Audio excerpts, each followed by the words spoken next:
అఖిల భువన దీపం భక్తచిత్తాభ్యసూర్యం సురగుణమునిసేవ్యం తత్వమస్యాదిలక్ష్యం హరిహరసుతమీశం తారక బ్రహ్మరూపం శబరిగిరినివాసం భావయే భూతనాదం. స్వామి శరణమయ్యప్ప. ప్రియమైన ఆత్మబంధువులారా, ఆశిత వారి సౌజన్యంతో మనం ఈ భక్తి అనేటువంటి ఈ యొక్క కార్యక్రమంలో ధనుర్భంగము గురించినటువంటి విషయాన్ని తెలుసుకుంటూ ఇక్కడ ఈ యొక్క జనక మహారాజు తన తమ్ముని వద్దకు, కుశధ్వజుడు అనేటువంటి తన తమ్ముని వద్దకు శతానందుని వాణ్ణి పంపించి, మీరు మా తమ్ముని తీసుకుని రండి, ఈ యజ్ఞానికి కావలసినటువంటి సంభారాలన్నింటినీ కూడా మా తమ్ముడే పంపించాడు కాబట్టి అతన్ని రమ్మనమని చెప్పండి, నా మాటగా చెప్పండి అని చెప్పేసని శతానందుల వారిని తన తమ్ముడైనటువంటి కుశధ్వజుని దగ్గరికి పంపించడం జరిగింది. ఈ రామాయణంలో ఉన్నటువంటి పేర్లన్నీ కూడా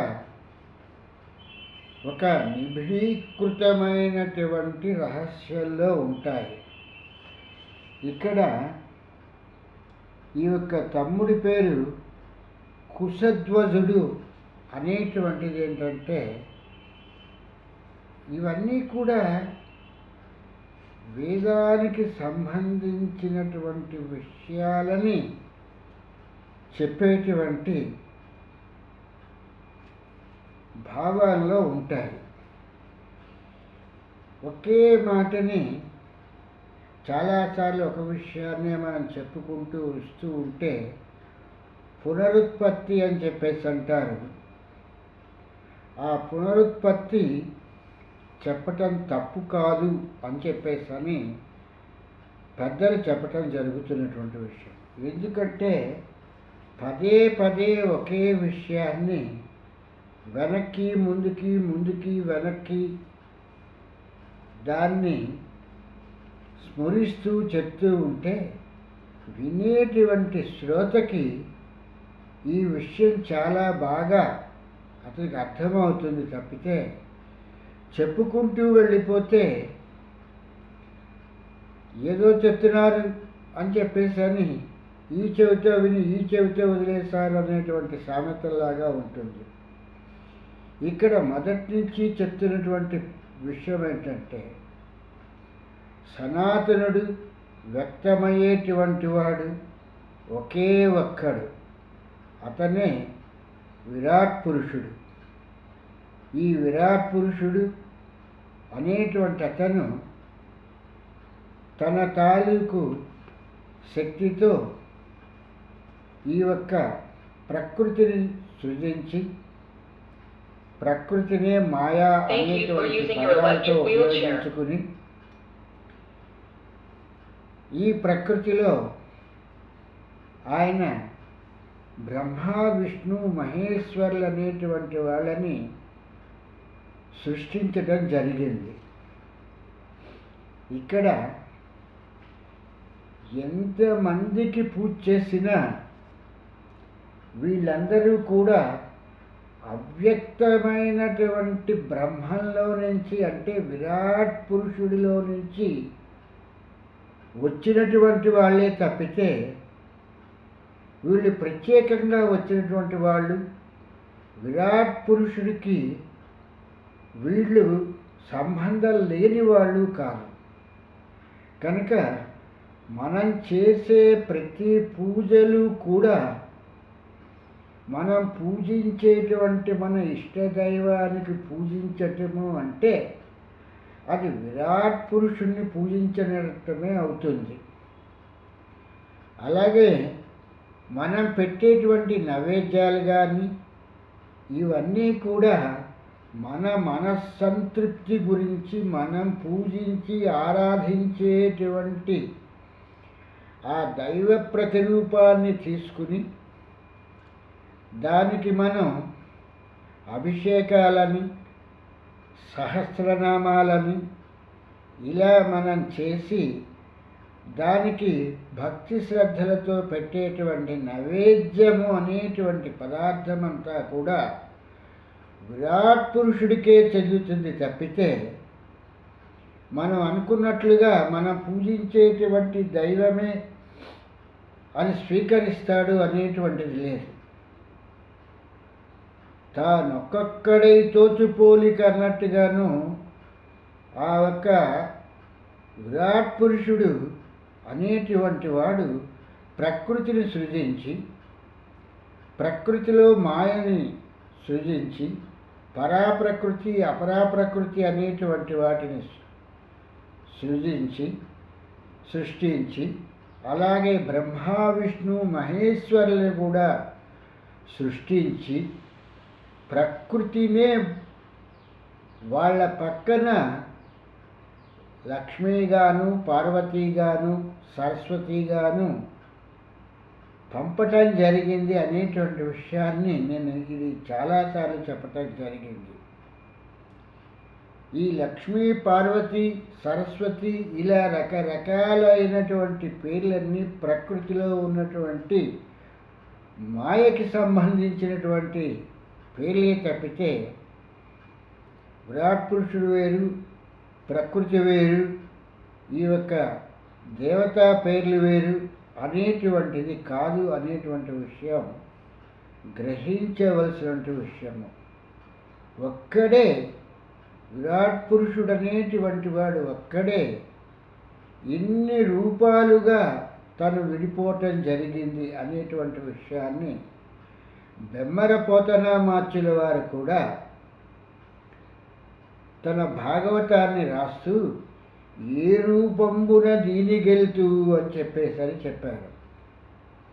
ఆ గజేంద్ర మోక్షంలో ఆ మొసలి ఆ గజేంద్రుడు కాలు పట్టుకున్నప్పుడు ఏ రూపంతో ఈ ఒక్క మొసలిని నేను జయిస్తాను అనేటువంటిది గజేంద్రుడు తెలుసుకున్నటువంటి విషయము.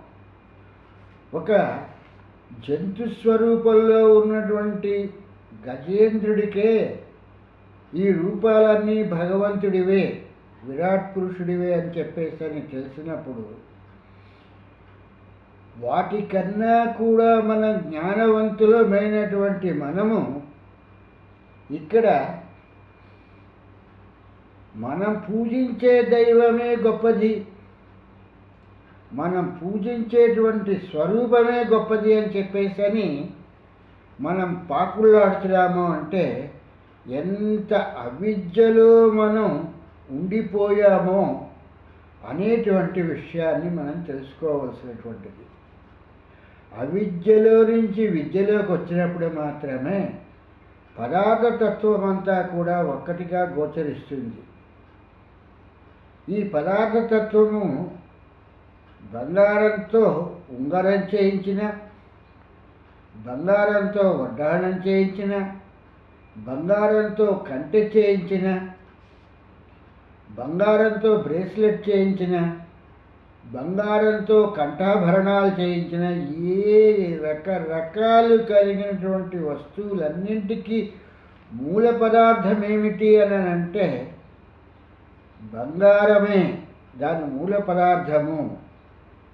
మన నెక్లెస్ అన్న దానిలో కూడా బంగారమే ఉంది, ఉంగరము అన్న దాంట్లో కూడా బంగారమే ఉన్నది అనేటువంటి సత్యాన్ని మనం గ్రహించిన నాడు మనకి పదార్థం అంతా కూడా ఒకటిగా గోచరిస్తుంది. అలా కాకుండా వేటికి వాటిని తీసుకుని వడ్డాణానికి వడ్డాణము, ఉంగరానికి ఉంగరము అంటే అవి నామకరణాలుగా మాత్రమే మిగిలిపోతాయి తప్పితే పదార్థతత్వము అనేటువంటిది మనకి గోచరము కాదు. ఇక్కడ బ్రహ్మ విద్యా సాంప్రదాయానికి సంబంధించినటువంటి ఈ జనక మహారాజుల వారు సుధాముని అనేటువంటి తన్ని దశరథ మహారాజు దగ్గరికి ఎందుకు పంపిస్తున్నాడు అంటే, ఈ యొక్క బ్రహ్మ విద్యా సాంప్రదాయంలో ఈ యొక్క బ్రహ్మాండమైనటువంటి ఈ విద్యకి సంబంధించినటువంటి విషయం అంతా కూడా ఆయనతో పాటు ఆయన మంత్రులకి కూడా కూలంకషంగా తెలియటం మూలంగా ఆయన ఆ ఒక్క సుధాముని అనేటువంటి అతన్ని దశరథుడి దగ్గరికి పంపించడం జరిగింది. ఈ దశరథుడు అనేటువంటి ఈయనతో పాటు అయోధ్య అనేటువంటి నగరాధిపతి అయినటువంటి చక్రవర్తి దశరథ మహారాజుతో పాటు వస్తుతః అంటే అతను నిజంగానే బ్రహ్మఋషి, పుట్టుకతోనే వశిష్ఠుల వారు బ్రహ్మఋషి అవటం మూలంగా బ్రహ్మఋషి సమక్షంలోనే ఈ యొక్క సుధామ అనేటువంటి ఇతను మంత్రి దశరథ మహారాజుని, వశిష్ఠుల వారిని, వాళ్ళ తాలూకు వేద పండితుల్ని ఉద్దేశించి మాట్లాడుతున్నటువంటి విషయం ఏంటంటే, దీన్ని ముఖ్యంగా ఇలాంటివన్నీ కూడా పెళ్ళి జరుగుతున్నప్పుడు ఇది ఒక తంతుగా వీళ్ళు చెప్పుకొస్తూ ఉంటారు. వాళ్ళ వంశము, తరతరాలు, వీటన్నింటి గురించి కూడా మాట్లాడుతూ ఉంటారు. కనుక ఎక్కడైనా పొరపాటు ఉందేమో అని తెలుసుకోవటం గురించని జనకుడు ఈ యొక్క సుధామను అనేటువంటి ఈ మంత్రిని పంపించి దశరథుని తాలూకు వంశ చరిత్రని, కుల చరిత్రని, ఆ యొక్క వంశవృక్షాన్ని చెప్పిస్తూ ఇందులో ఏవైనా తప్పొప్పులు ఉన్నట్టయితే తెలుసుకుని వచ్చి వాటిని నాకు చెప్పవలసినది అని చెప్పి ఈయన చెప్పటంతో సరే అని చెప్పేసని బయలుదేరినటువంటి సుధాముడు ఈ యొక్క జనకుని వద్ద సెలవు తీసుకొని ఈ యొక్క దశరథుడు ఈ వశిష్ఠుల వారి దగ్గరికి వచ్చి ఈయన ఇలా చెప్పటం అవుతోంది. జనక మహారాజు దగ్గర నుంచి వచ్చారని చెప్పి దశరథునికి ప్రణమిల్లి ఆయనతో ప్రారంభించిన సంభాషణ ఎలాగుందంటే, అవ్యక్తమైనటువంటి పరబ్రహ్మము నుండి బ్రహ్మదేవుడు జన్మించను.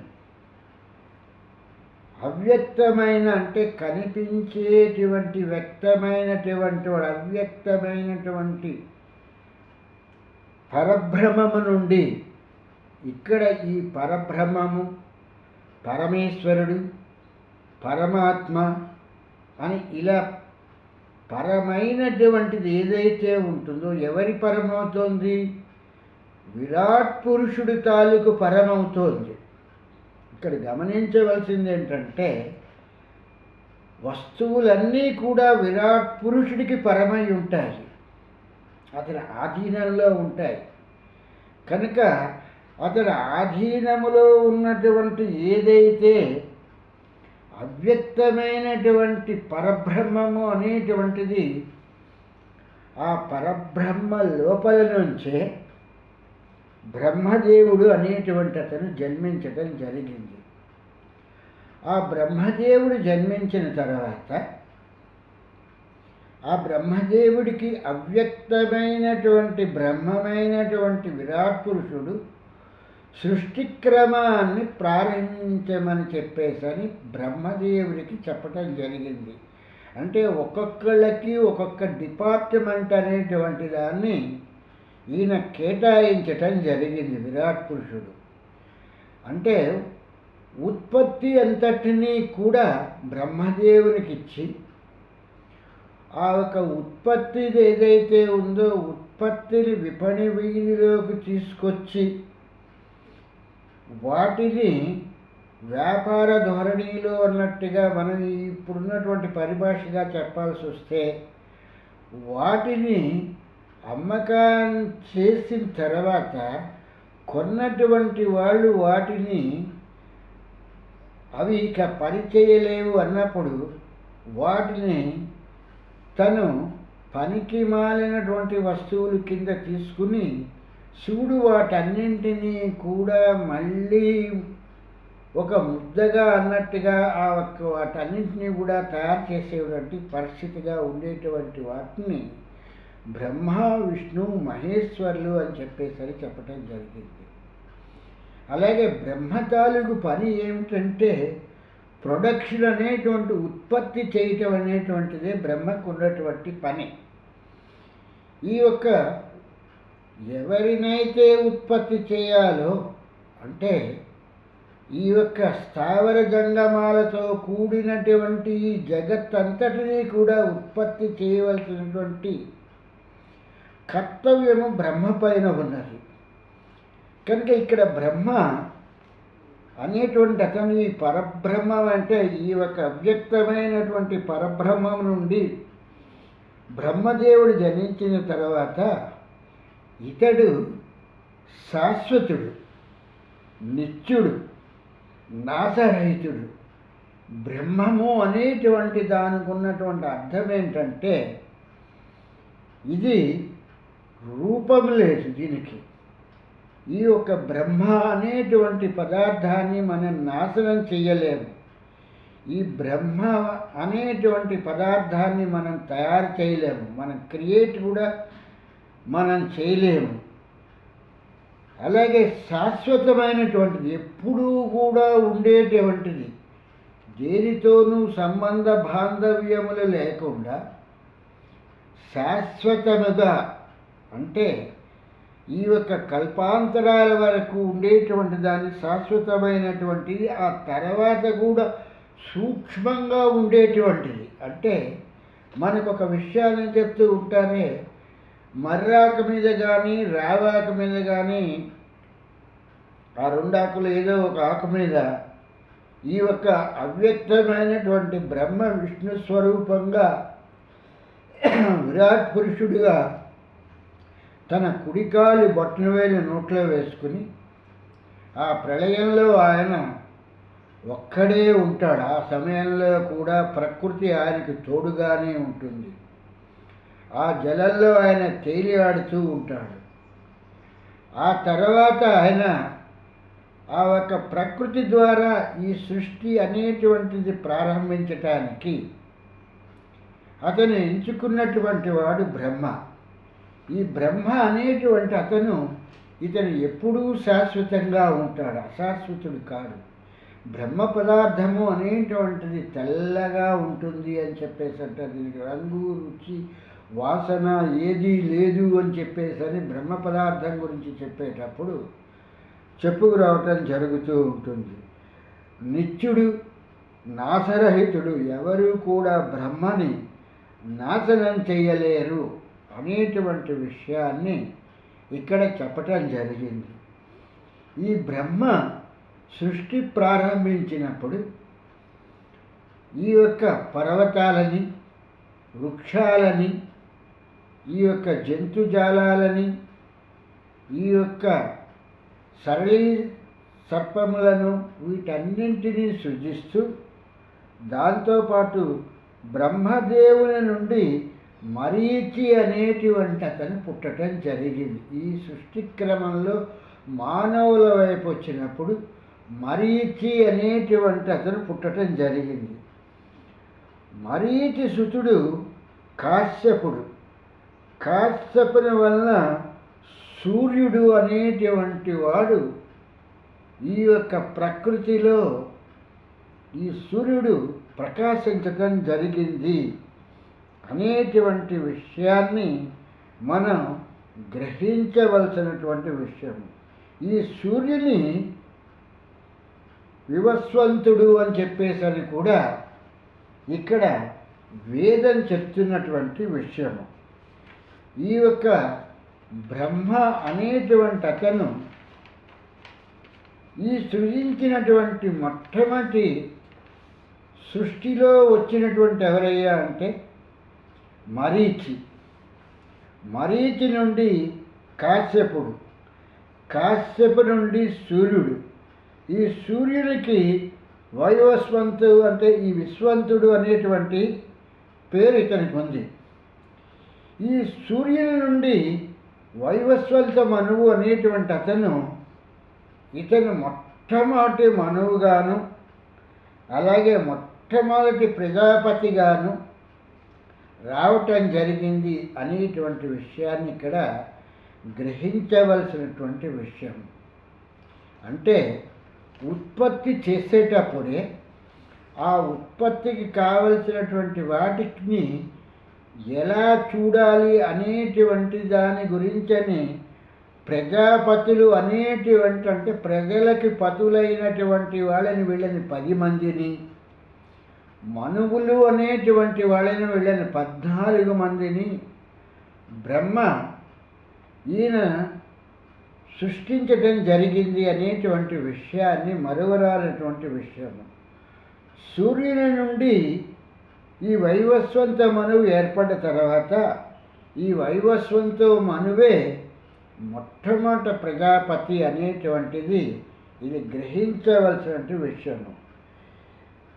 ఇతడు మహారాజు. ఎవరు? వైవస్వంత మనువు అనేటువంటి వాడు మహారాజు. ప్రజాపతి అయినటువంటి ఇతను కూడా మహారాజుగా ఉన్నాడు. ఇతను మొట్టమొదట అయోధ్యాధిపతి చక్రవర్తి అయినటువంటి మనువు అనేటువంటి విషయాన్ని గ్రహించవలసినటువంటి విషయం. అంటే దశరథుడికి చెప్తూనే మీ యొక్క ఆది మూల పురుషుడైనటువంటి వాడు ఎవరయ్యా అనంటే ఇక్ష్వాకు వంశం అంతటికీ కూడా మూల పురుషుడు మనువు అనేటువంటి ఇతను ప్రజాపతి కూడాను. ఇతను సూర్యుడి తాలూకు పుత్రుడు, సూర్యుడు కాశ్యపుని పుత్రుడు, కాశ్యపుడు మరీచి పుత్రుడు అని చెప్పేసని ఈ మరీచి బ్రహ్మపుత్రుడు. అంటే దశరథ మహారాజా, మీరందరూ కూడా మీ వంశస్థులందరూ కూడా బ్రహ్మవంశానికి సంబంధించినటువంటి వారు. సూర్యుని తాలూకు వంశములో ఇక్ష్వాకు వంశం అనేటువంటి వంశానికి చెందినటువంటి వారు. ఇక్ష్వాకు అనేటువంటి మనువు నుంచి వచ్చినటువంటి మీ యొక్క వంశము చాలా గొప్ప వంశము అనేటువంటి విషయాన్ని ఇక్కడ మనకు చెప్తున్నటువంటి విషయం. ఈ ఇక్ష్వాకుని కుమారుడు కుక్షి. ఈ కుక్షి సర్వమంగళ శోభితుడు. కుక్షి నుండి వికుక్షి, వికుక్షి నుండి బాణుడు, బాణుని నుండి ఆవరణ్యుడు, అవసరణ్యుడు నుండి పృథివి, పృథివి నుండి త్రిశంకుడు, త్రిశంకుడు నుండి దుందుమాదుడు, దుందుమాదుని నుండి యవనాశ్వడు, యవనాశ్వడు నుండి మాంధాత, మాంధాత నుండి సుపంది, సుసంధి నుంచి ధ్రువసంధి, ప్రసేనజిత్తు అనేటువంటి ఇద్దరు ఉద్భవించడం జరిగింది. ఈ ధ్రువసంధి నుండి భరతుడు, భరతుడి నుండి అసీతుడు. ఈ అసీతుని శత్రువులు హైహవము, తాళంజయుడు అనేటువంటి వీళ్ళందరూ, తాళంజగ్గ అనేటువంటి వాళ్ళు ఈ ఒక్క ఎవరైతే ఉన్నారో ఈ అసితుడు అనేటువంటి అతనికి వీళ్ళు శత్రువులుగా ఉన్నారు. ఈ శశిబిందు వంశమునకు చెందిన రాజులు ఈ అసితులకు శత్రువులైన వీళ్ళు శశిబిందు వంశానికి చెందినటువంటి వారు. ఈ అసితుడు యుద్ధమనందు ఓడిపోయి పరాజితుడైపోయి తన భార్యలు ఇరువురితోనూ వాళ్ళని వెంట పెట్టుకుని, మంత్రులని వెంట పెట్టుకుని హిమోత్పర్వతములకు చేరాను. భృగు శ్రవణమున నివసించుచుండాను. భృగుని తాలూకు ఆశ్రమంలో నివసిస్తున్నాడు. అతడనే అతడు కాలధర్మమును అనుసరించి ఈ ఒక్క రాజు మరణించటం జరిగింది. ఈ ఒక్క ఎవరైతే ఉన్నాడో అసితుడు అనేటువంటి ఇతను హిమాలయ పర్వతాల్లో భృగు మహర్షి తాలూకు ఆశ్రమంలో ఈయన మరణించటం జరిగింది. ఈ మరణించే టయానికి ఈ ఒక సమయంలో భార్యలు గర్భవతులై ఉన్నారు. ఈ గర్భవతులైనటువంటి వాళ్ళని చాలా జాగ్రత్తగా మంత్రులు వాళ్ళందరూ చూస్తున్నటువంటి సమయంలో ఇందులో ఒక రాణి ఇంకొక రాణికి సవతి తాలూకు గర్భాన్ని పోగొట్టాలని నశింప చేయాలని చెప్పేసని ఆమె విషాన్ని ఇవ్వటం ప్రారంభించింది, విషాహారాన్ని ఇవ్వటం ప్రారంభించింది. ఆ విషాహారాన్ని తీసుకునేటువంటి ఆమె పేరు కాళింది. ఈ కాళిందికి రోజు కూడా ఆహారంలో విషం కల్పిస్తూ ఆ విషంతో ఆమె తాలూకు గర్భాన్ని పోగొట్టాలి అని చెప్పేసని ఈవిడ అనుకుంటున్నటువంటి సమయంలో భృగు మహర్షి కుమారుడైనటువంటి చవనముని అక్కడికి రావటం జరిగింది. ఈ చవనుడు రాణితో, ఓ పుణ్యాత్మురాల, త్వరలో నీకు ఒక చక్కని కుమారుడు కలుగుతాడు. అతడు మహాబలశాలియు మిక్కిలి పరాక్రమవంతుడు అవుతాడు. గరళము అనేటువంటి విషము నుండి బయటపడటం చేతన ఇతనికి అతిథి నుండి పుట్టినటువంటి కుమారుడికి సగరుడు అనేటువంటి పేరు వస్తుంది అని చెప్పేసి చెప్పటం జరిగింది. ఈ సగరుని కథ గురించి కూడా వాల్మీకి మహర్షి రాయటం జరిగింది. ఈయన యజ్ఞయాగాది క్రతువుల్ని చేస్తూ ఈయన కుమారులైనటువంటి 60 మంది స్తుతులని పంపించి యజ్ఞస్వాన్ని ఇంద్రుడు అపహరించి పాతాళలోకంలో ఉంచటంతో ఈయన తాలూకు కథను విస్తారంగా మనకు ముందుగానే చెప్పటం జరిగింది. ఆ సగరుడే ఈ సగరుడు. ఈ సగరుడు తాలూకు ఇతని నుంచి అసమంజసుడు అనేటువంటి వాడు పుత్రుడుగా జన్మించడం జరిగింది. అసమంజసుడు నుండి దిలీపుడు రావటం జరిగింది. దిలీపుడి నుండి భగీరథుడు. ఈ భగీరథుడి కథ కూడా వాల్మీకి మహర్షి చెప్పడం జరిగింది. గంగని భూలోకానికి తీసుకొచ్చినటువంటి అతడు భగీరథుడు. భగీరథుడి నుండి కుకుచ్చుడు, కుకుచ్చుడు నుండి రఘుమహారాజు, రఘుమహారాజు నుండి ప్రవృద్ధుడు, ప్రవృద్ధుడు వశిష్ఠుని చంపబోయి ఈ ప్రవృద్ధుడి కథ కూడా మనకి విస్తారంగాను వాల్మీకి మహర్షి చెప్పటం జరిగింది. వ్యాస భగవానుడు కూడా రాయటం జరిగింది. ఒకరోజు నాడు వశిష్ఠుల వారిని ఈయన తమ ఇంటికి ఆదిత్యానికి రమ్మని చెప్పేసని అన్నప్పుడు వశిష్ఠుల వారు ఆ ఒక్క ప్రవృద్ధుడి ఇంటికి వెళ్ళి అనుకోకుండా ఈయన ఆ ప్రవృద్ధుడిని శపించడం జరిగింది. నీవు బ్రహ్మరాక్షసుడు అయిపోతావు, 12 సంవత్సరముల పాటు నరమాంస భక్షణ చేస్తూ బ్రతుకుతావు అని చెప్పేసని ఈ ప్రవృద్ధుడిని ఈయన శపించడం జరిగింది.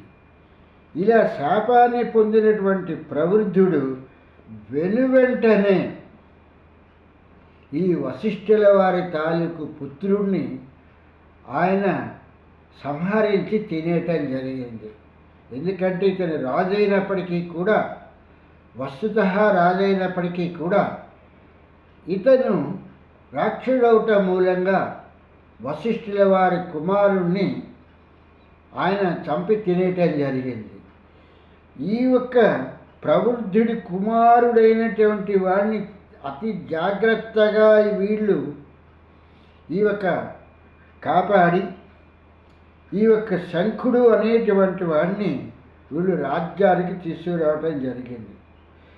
ఈ శంఖుడు అనేటువంటి అంటే ఇక్కడ ఒక చిన్న ఇదేంటంటే వశిష్ఠుల వారి మనవడి దగ్గరికి వచ్చేటప్పటికీ ఈ ప్రవృద్ధుడు అనేటువంటి రాజే తమ తాలూకు తండ్రిని చంపేశాడు అనేటువంటి విషయాన్ని తెలియనీయకుండా వశిష్ఠుల వారే మనవడికి తండ్రిగా ఉండి ఆ ఒక్క మనవడిని పెంచడం జరిగింది. ఈ విషయాన్ని చాలా కాలం వశిష్ఠుల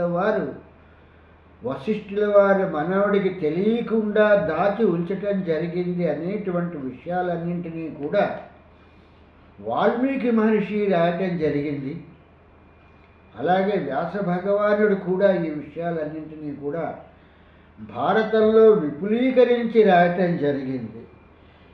ఈ యొక్క రఘువంశానికి చెందినటువంటి ప్రవృద్ధుడి తాలూకు కుమారుడే శంఖుడు. ఈ శంఖు నుండి సుదర్శనుడు నుండి అగ్నివర్ణుడు. ఈ జనక మహారాజు అనేటువంటి ఈయన దగ్గర నుంచి అనేటువంటిది ఈ విషయాలన్నింటినీ కూడా ఈ మంత్రి తెలుసుకుని ఈ విషయాలు చెప్తున్నటువంటిది అన్నమాట. అగ్నివర్ణ నుండి శీఘ్రగుడి నుండి మరువు నుండి ప్రవకుశుడు అనేటువంటి పేరు కలిగినటువంటి వాడు. ఈ ప్రవకుశుడి నుంచి అంబరీషుడి తాలూకు కథని కూడా వ్యాసుల వారు రాయటం జరిగింది. అంబరీషుడి తాలూకు కుమారుడు నగుషుడు. ఈ నగుషుడు అనేటువంటి రాజు గురించినటువంటి విషయాన్ని కూడా ఇది త్రేతాయుగంలో జరిగితే ద్వాపర యుగంలో ధర్మరాజు చేత ఈ నగుషుడి శాపం విమోచనం కలిగింది అనేటువంటి విషయాన్ని వ్యాస భగవానుల వారు రాయటం జరిగింది. ఈ నగుషుడి తాలూకు కుమారుడు యయాతి నుండి నాభాగుడు అనేటువంటి అతను, నాభాగుడు నుండి అజుడు నుండి దశరథుడు నుండి రాముడు, లక్ష్మణుడు, భరతుడు, శత్రుఘ్నుడు అనేటువంటి వాళ్ళందరూ కూడా ఈ యొక్క దశరథుని కుమారులుగా వీళ్ళు ఉద్భవించడం జరిగింది. మీ వంశము అనేటువంటిది ఇక్ష్వాకు వంశం అనేటువంటిది చాలా మొదటి నుంచి కూడా పవిత్రమైనది, మహోన్నతమైనది అని చెప్పేసని ఈ విషయాలన్నింటినీ కూడా ఇక్కడ ఈ యొక్క మంత్రి అయినటువంటి సుధామ అనేటువంటి మంత్రి దశరథుడు, అలాగే ఈ యొక్క వశిష్ఠుల వారు, ఆయనతో పాటు ఉన్నటువంటి వేదజ్ఞులందరూ ఎదురకుండా వీళ్ళ వంశ వృక్షం అంతటినీ కూడా అసలు ఇక్ష్వాకు వంశం ఎక్కడి నుంచి ప్రారంభమైంది, ఆ ఒక అవ్యక్తమైనటువంటి బ్రహ్మంలో నుంచి బ్రహ్మ అనేటువంటి అతను వచ్చి అతని నుంచి మరీచి అనేటువంటి అతను వచ్చి ఇంత వంశాల క్రమంలో విరాట్ పురుషుడి తాలూకు ప్రతిరూపమైనటువంటి రామ లక్ష్మణ శత్రుఘ్నుల వరకు, భరత శత్రుఘ్నుల వరకు వచ్చింది అనేటువంటి విషయాన్ని మనకి ఇక్కడ చెప్పటం జరిగింది. ఈ వంశవృక్షం అంతా కూడా అంటే దశరథుడికి అంటే మీ వంశకర్తలు ఇలా ఉన్నారు ఇక్ష్వాకు వంశం అని చెప్పి ఇక్కడ జనకుడి తాలూకు వంశానికి సంబంధించిన విషయాలు కూడా చెప్పటం జరుగుతోంది. కాబట్టి ఈ జనకుడి వంశ చరిత్రని గురించినటువంటి విషయాలని మనం రేపు తెలుసుకుందాము.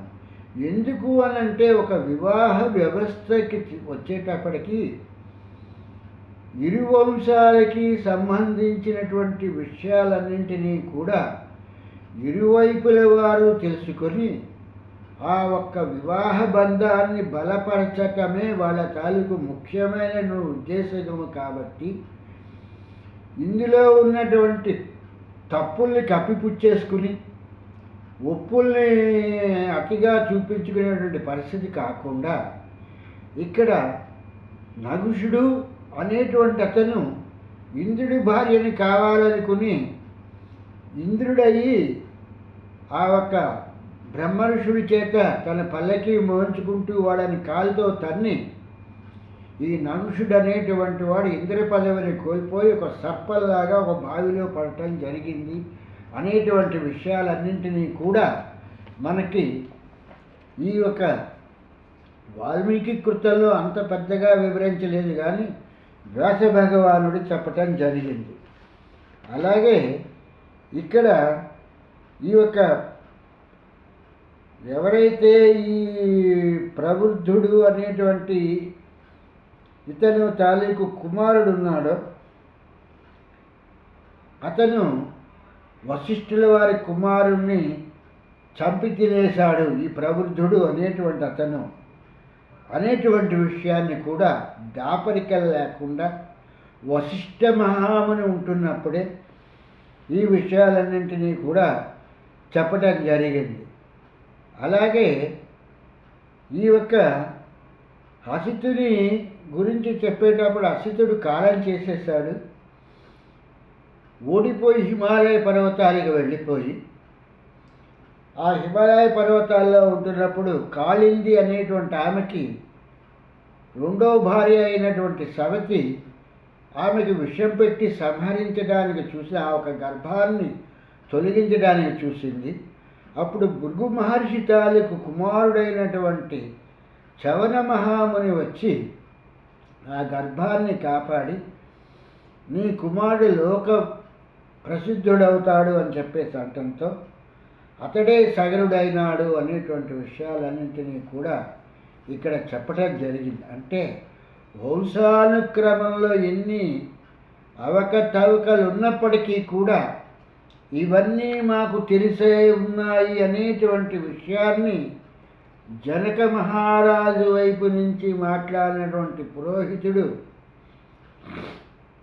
ఈ యొక్క దశరథ మహారాజుతో మాట్లాడుతున్నప్పుడు మీరు ఇంకేదో గొప్ప విషయాలు చెప్పవలసిన పని లేదు, మాకు అన్ని విషయాలు కూలంకషంగా తెలుసు అనేటువంటి విషయాన్ని ఇక్కడ వివాహానికి ముందే వీటన్నింటినీ కూడా మేము తెలుసుకోవటం జరిగింది.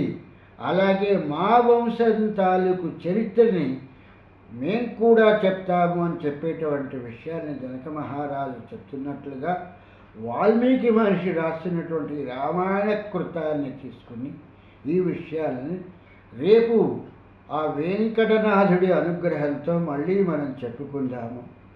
అంతవరకు కూడా అయ్యప్ప అనుగ్రహంతో స్వామి శరణం, స్వామి శరణం, స్వామి శరణం అయ్యప్ప.